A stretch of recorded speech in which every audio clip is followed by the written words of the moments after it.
दोस्तों, एक बार फिर स्वागत है आपका हमारे YouTube चैनल में। इसमें आज आपके लेके आए हैं हमारा पर्यावरण से जीव विज्ञान के कुछ महत्वपूर्ण प्रश्न का भाग 2, जो कि 10वीं कक्षा का आधारित प्रश्न है। सभी प्रश्न जो हैं वो रेलवे, एसएससी, बैंकिंग और ऑल अदर एग्जाम, जितने भी पेपर एग्जाम होते हैं सभी के लिए इम्पोर्टेंट होते हैं। तो चलिए चलते हैं भाग 2 का पहला प्रश्न की ओर। भाग 2 का हमारा पहला प्रश्न है, हार्मोन शब्द का नामकरण किसने किया था? हार्मोन हार्मोन शब्द का जो नामकरण किया था वो किया था बेलिस और स्टारलिंग ने। किसने किया था? बेलिस एवं स्टारलिंग ने। जिन प्रश्नों के आंसर आपको पहले से पता है उसे आप कमेंट में अवश्य करेंगे, तथा जिन प्रश्नों के आंसर आपको पता नहीं है उसे आप नोट कर लेंगे। चलिए चलते हैं अगला प्रश्न की ओर। अगला प्रश्न हमारा है, पृथक्करण का नियम किसने दिया था? पृथक्करण का जो नियम है वो दिया था मेंडल ने। कौन दिया था? सर जॉन ग्रेंगन मेंडल ने। ठीक है, ऑप्शन नंबर सी।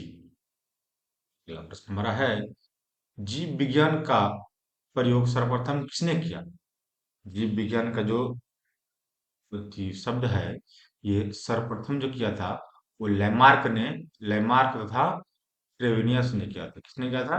देखिए, अक्सर हम लोग लेमार्क को ही देखते हैं अक्सर, लेकिन यहाँ पे इसके साथ में एक और नाम आया है। क्या है? ट्रेविनियस।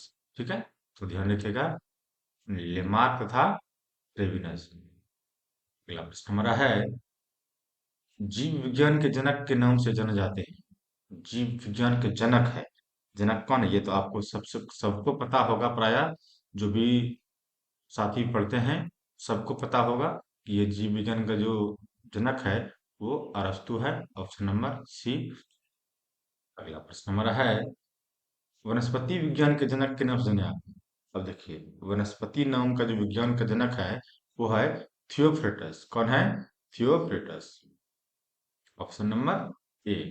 ठीक है, अगला प्रश्न हमारा है, बॉटनी शब्द की उत्पत्ति किस भाषा के शब्द से हुई है? देखिए, बॉटनी जीव विज्ञान की एक शाखा है, बॉटनी, जूलॉजी और वगैरह वगैरह। हाँ, तो बॉटनी जो है, बॉटनी शब्द की उत्पत्ति जो है ये कौन सा वर्ड है? ग्रीक वर्ड है। कौन सा वर्ड है? ये ग्रीक वर्ड से बना हुआ है। बॉटनी शब्द से हुआ है बोटेनस, बोटेनस से हुआ है और उसका नाम मतलब हो जाता है घास। ग्रीक भाषा में अगर देखें तो बॉटनी भाषा के जो शब्द हैं तो इसका मतलब होता है घास। क्या होता है? घास। ठीक है, ध्यान दीजिएगा। अगला प्रश्न हमारा है, फाइकोलॉजी में किसका अध्ययन किया जाता है? देखिए, फाइकोलॉजी आ गया यहाँ पे। ज्यादातर जगह में आपको फाइकोलॉजी दिखेगा। क्या दिखेगा? फाइकोलॉजी दिखेगा। ध्यान दीजिएगा, कभी परेशान नहीं होना है। ज्यादातर जगह में आपको फाइकोलॉजी दिखेगा, कभी कहीं साइकोलॉजी भी दिखता है। तो इससे दिक्कत नहीं होनी चाहिए।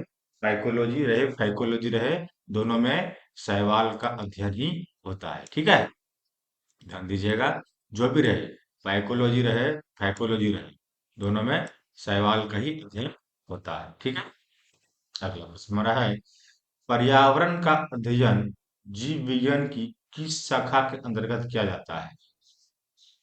पर्यावरण का जो अध्ययन है, बोल रहा है क्या, जीव विज्ञान की किस शाखा के अंतर्गत किया जाता है? वो किया जाता है पारिस्थितिकी के अंदर। किसके अंदर किया जाता है? पारिस्थितिकी के अंदर किया जाता है। एक प्रश्न हमारा है, डेंड्रोलॉजी का संबंध है।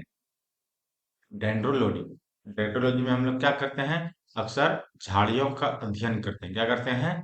झाड़ियों का अध्ययन करते हैं। ठीक है, झाड़ियों में छोटे पौधे पुष्प आ गए, हाँ, उसमें ये अध्ययन होता है। ठीक है, अगला प्रश्न है, पुष्पों का अध्ययन कहलाता है।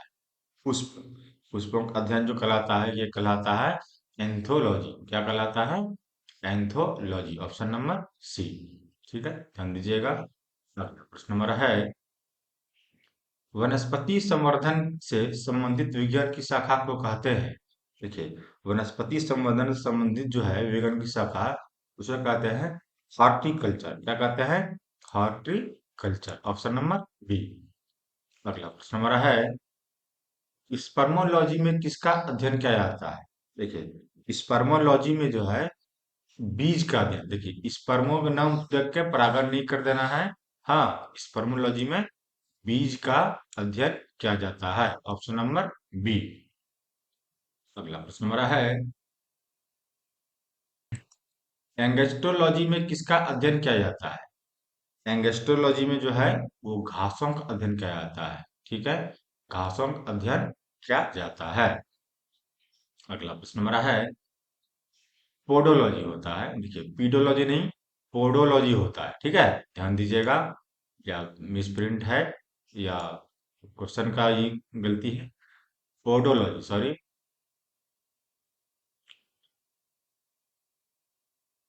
पोडोलॉजी, पोडोलॉजी में मिट्टी का अध्ययन अक्सर हम लोग करते हैं, ठीक है, ध्यान दीजिएगा। देखिए इसमें मिट्टी नहीं दिख रहा है तो भूमि का अध्ययन करते हैं। हाँ, तो ऐसे सटीक आंसर क्या हो जाएगा? मिट्टी का अध्ययन करते हैं पोडोलॉजी से, ठीक है। अगला प्रश्न हमारा है, पौधे को नाम देने वाले विज्ञान कहलाते हैं? पौधे को जो नाम देता है इसे वर्गिकी कहते हैं, क्या कहते हैं? वर्गिकी कहते हैं। अगला प्रश्न चलते हैं। अगला प्रश्न हमारा है, निम्नलिखित में से किसे वर्गिकी का पितामह कहा जाता है? देखिए, ये वर्गिकी कह रहे थे, वर्गिकी का पितामह जो है वो लिनियस को कहते हैं, किसे कहते हैं? लिनियस को कहते हैं, ऑप्शन नंबर बी। अगला प्रश्न हमारा है, सूक्ष्म जीव मिलते हैं, सूक्ष्म जीव कहाँ मिलते हैं? सूक्ष्म जीव रेतीले मिट्टी में भी मिलते हैं, लवण युक्त पानी में भी मिलते हैं, दलदल भूमि में मिलते हैं, और इन सभी में मिलते हैं, ठीक है। सूक्ष्म जीव तो कहीं भी मिलेंगे, प्रत्येक चीज में होता है, इसलिए दिया गया है इन सभी में, ठीक है। अगला प्रश्न चलते हैं। अगला प्रश्न हमारा है, विषाणु वृद्धि करता है, विषाणु कहाँ वृद्धि करता है? जीवित कोशिकाओं में, जो कोशिका जीवित रहेगा उसी में विषाणु वृद्धि करेंगे, ठीक है, ऑप्शन नंबर ए। अगला प्रश्न हमारा है, साबूदाना किससे बनाया जाता है? अक्सर लोग देखते हैं फास्टिंग वगैरह में भी साबूदाना का इस्तेमाल करते हैं, तो साबूदाना जो है वो सैकस से बनाया जाता है। सैकस क्या होता है? जिस तरह से हम लोग अपने इधर देखते हैं कि शकरकंद को जैसे हम लोग खाते हैं, उसी प्रकार से सैकस के पेड़ का तना को लेकर ही साबूदाना बनाते हैं, ठीक है, ध्यान दीजिएगा। हाँ, अगला प्रश्न हमारा है, फलों का अध्ययन कहलाता है, फल, ताजे फल, फलों का अध्ययन क्या कहलाएंगे? वो कहलाएंगे पोमोलॉजी, क्या कहलाएंगे? पोमोलॉजी, ध्यान दीजिएगा, पोमोलॉजी है, अगर पोडोलॉजी हो जाएगा तो मिट्टी का अध्ययन कहलाएगा, ठीक है। अगला प्रश्न हमारा है, द्विनाम पद्धति का प्रतिपालक है, द्विनाम पद्धति होना चाहिए, ठीक है, यहाँ पे थोड़ा सा प्रिंटिंग मिस्टेक है। द्विनाम पद्धति का जो प्रतिपादक है वो कौन सा है? वो है लिनियस, कौन है? लिनियस, द्विनाम पद्धति का प्रतिपादक, ठीक है। अगला प्रश्न हमारा है, जीवाणु की खोज सर्वप्रथम किसने की थी? जीवाणु की सर्वप्रथम खोज जो किया था वो किया था ल्यूवेन हॉक ने, किसने किया था? Leeuwenhoek. ये कब किया था ल्यूवेन हॉक ने? यह किया था लगभग के लगभग 1676 के ईस्वी में। कब किया था? 1676 के ईस्वी में। किसने किया था? ल्यूवेन हॉक ने, ऑप्शन नंबर सी। अगला प्रश्न हमारा है, जिन पौधों पर बीज बनते हैं किंतु पुष्प नहीं लगते वो क्या कहलाते हैं? अक्सर आप लोग देखते हैं अपने परिवेश में कि बहुत से पौधे हैं जिसमें फूल नहीं लगते हैं, सिर्फ बीज आते हैं, उसे कहलाते हैं अनावृत बीजी। क्या कहलाते हैं? अनावृत बीजी पौधे, ठीक है। अगला प्रश्न हमारा है, जीवाणुओं की साधारण आकृति क्या होती है? जीवाणुओं की साधारण साधारण आकृति जो है वो होती है छड़नुमा होती है। क्या होती है? छड़नुमा या छड़ रूपी आकृति होती है, ठीक है। अगला प्रश्न हमारा है जो जीवाणु आकार में सबसे छोटे होते हैं क्या कहलाता है? जो जीवाणु आकार में छोटे होते हैं वो कहलाते हैं गोलाणु। क्या कहलाते हैं? गोलाणु कहलाते हैं। ठीक है। अगला प्रश्न हमारा है निम्नलिखित में कौन सा रोग बैक्टीरिया से होता है? बैक्टीरिया से होने वाले रोग जो हैं वो हैं इनमें से अ, देखिए पोलियो तो वायरस से होता है, चेचक भी वायरस से होता है, इसमें बच गया तपेदिक। तपेदिक जो है वो बैक्टीरिया से होगा, ध्यान दीजिएगा। पोलियो किससे होता है? पोलियो जीवाणु से होता है, चेचक भी जीवाणु से होता है, तपेदिक बैक्टीरिया हो गया। ठीक है। अगला प्रश्न हमारा है मानव के आंत में पाया जाने वाला जीवाणु है। मानव के जो आंत में पाया जाता है वो पाया जाता है एसरसिया कोलाई। क्या पाया जाता है? एसरसिया कोलाई जीवाणु का नाम है, ध्यान दीजिएगा, जो कि मानव आंत में पाया जाता है। ठीक है। अगला प्रश्न हमारा है एंटीबायोटिक्स अधिकांशतया पाए जाते हैं। एंटीबायोटिक्स जो है वो कहाँ पाए जाते हैं? अधिकतर जीवाणुओं में पाए जाते हैं। ठीक है। अगला प्रश्न हमारा है निम्न में से सबसे छोटा जीव है।